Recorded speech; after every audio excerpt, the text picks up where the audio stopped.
Like I said, Free Farm started in 2017 as 4 volunteers with 2 lots in South Omaha. We currently have 7 lots and like 30 volunteers. So we've grown a lot, both literally and figuratively. So basically, we're a collective of different urban farms that work together to grow food for 2 weekly distributions on Saturdays and Sundays, June through October. So every Saturday and Sunday from 10 to noon on 10th and Bancroft at the Bancroft Street Market, we host a free farm stand. And every Sunday, June through October, from 10 to noon at 1123 North 29th Street, which is 29th in Indiana, which is 1 block south of Hamilton Street. We host our other free farm distribution, our other free farm stand. So we've been doing this for a while now.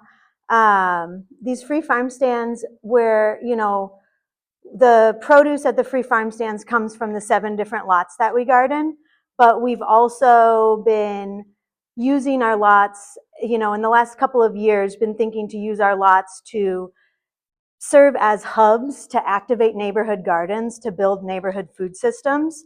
So the way we do that is through using the free farm stands as crop swaps as well. So we invite folks who are growing food in their gardens to, like, I think probably folks in here have had the experience of growing a cucumber plant and having far too many cucumbers. So our thought is, like, a lot of times that is something that can be really discouraging to people. They're like, oh, only cucumbers grow and I just have too many of them and then I just give them away to my neighbors and my neighbors throw them away. But if you bring them down to the free farm stands, then your ability to grow 1 or 2 crops really well has turned into your ability to access all different types of crops that have been grown by your neighbors. So that's something we've really been working on, building that, like, accessibility and building workshops and more educational opportunities around that. So that's a little bit about the background of Free Farm.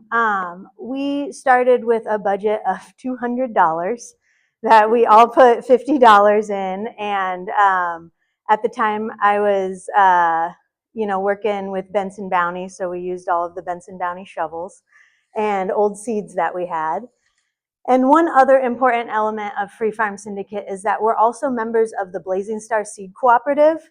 The Blazing Star Seed Cooperative is a local co-op of different urban growers, urban and peri-urban growers.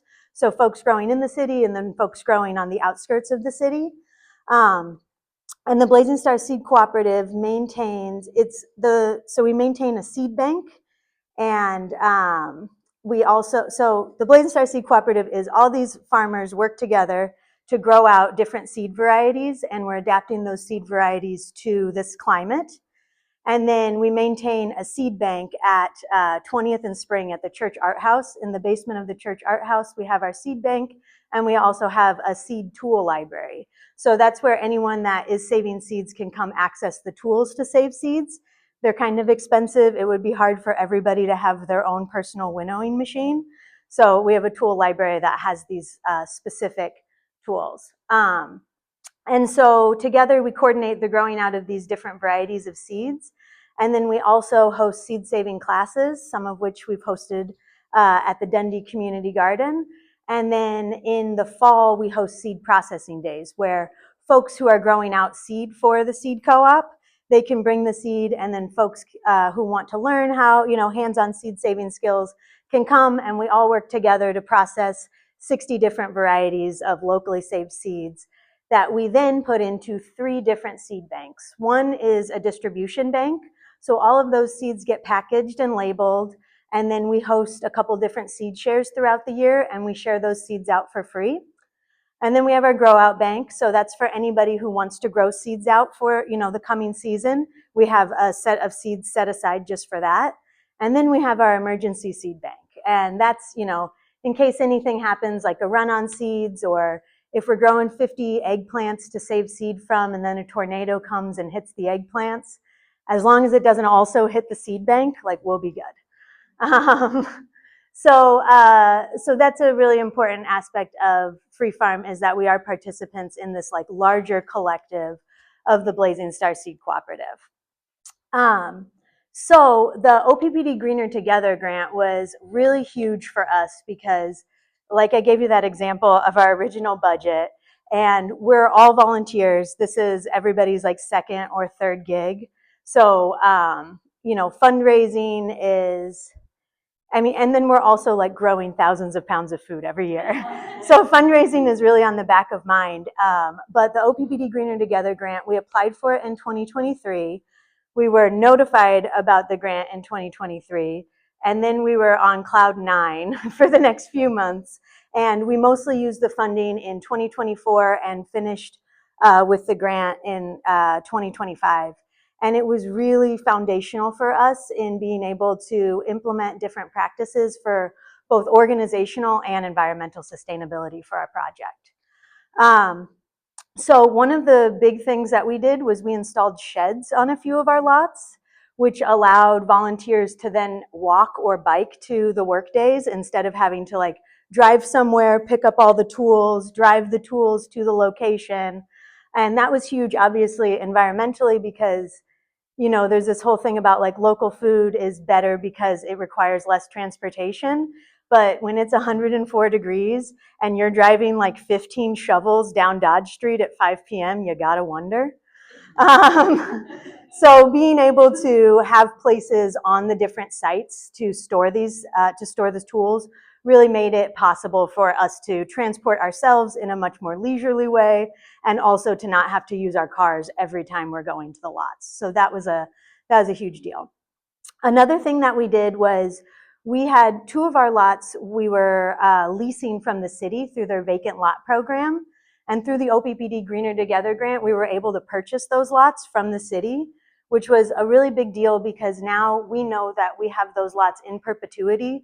So we could do things like, which we also used the funding for, put in perennials and native plant gardens, because we knew that we were going to be there long enough to make it worth our time to do that.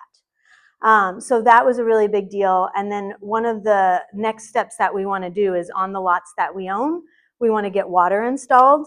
And so that will also be a really huge deal. But just being able to own those lots in the first place has made the entire project so much more sustainable. And then another thing that we did was we purchased drip systems. So with hand watering or sprinklers, a lot of the water will evaporate while you're going through the watering process. With a drip system, they're tubes that have little emitters, little holes in them, and every 9 or 12 inches. And so you can control the amount of water that plants are getting. And also because you can put the drip system underneath the mulch, you lose a lot less water through evaporation. So that was something that not only increased our yields because we were more effectively watering, it also decreased our water costs after the initial cost of purchasing the drip system, of course. But it did decrease our annual water costs because we were able to water so much more efficiently.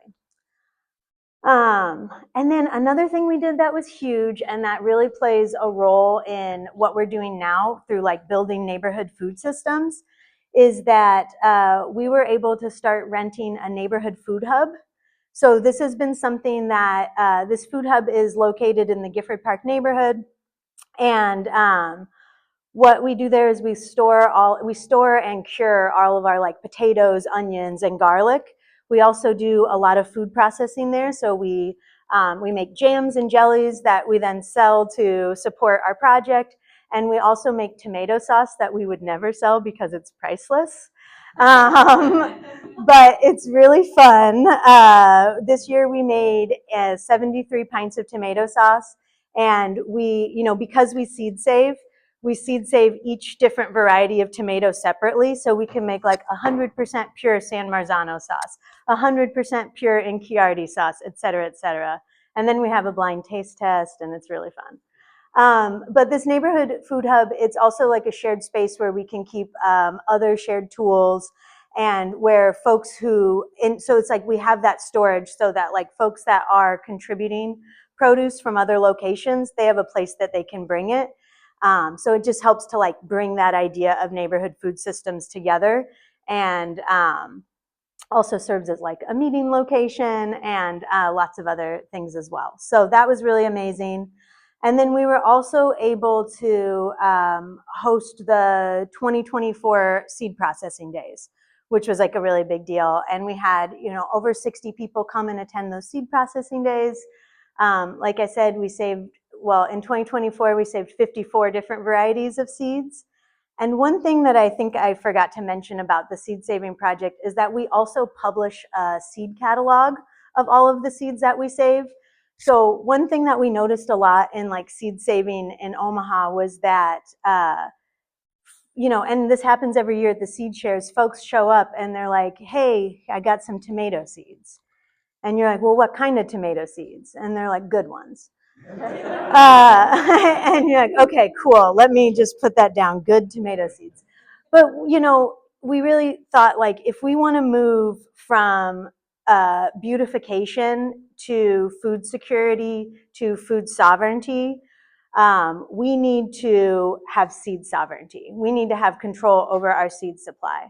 And if we're going to be providing seeds to people that we expect them to confidently grow out, to confidently grow out to make food for their community, then we need to give them seeds that are going to produce what we say they're going to produce. So for that reason, we have all of our seed saving standards, and that's also why we provide our seed catalog, so that people can understand, like, not only is it a San Marzano tomato, but it is a tomato that gets 6 feet tall, that is indeterminate, and that produces this type of delicious fruits, And then also, like, we get to write the, like, cheeky little descriptions, which is really fun. So we were able to host seed processing days in 2024, which was also super huge, because just being able to host these things regularly is really important. The type of work that Free Farm does, and it does in the Free Farm Syndicate and also as members of the Blazing Star Seed Cooperative, it's pretty intricate work, and it's a hard thing to just step into right off the bat if you're like, hey, I want to get gardening, and it's like, okay, great, we're growing 7 different varieties of tomatoes. None of them can be within 80 feet of each other. Also, we had potatoes in that row last year, so you can't grow tomatoes in that row. It'd be better to follow it up with onions, except the onions were there 2 years ago, so what we're going to do is put broccoli.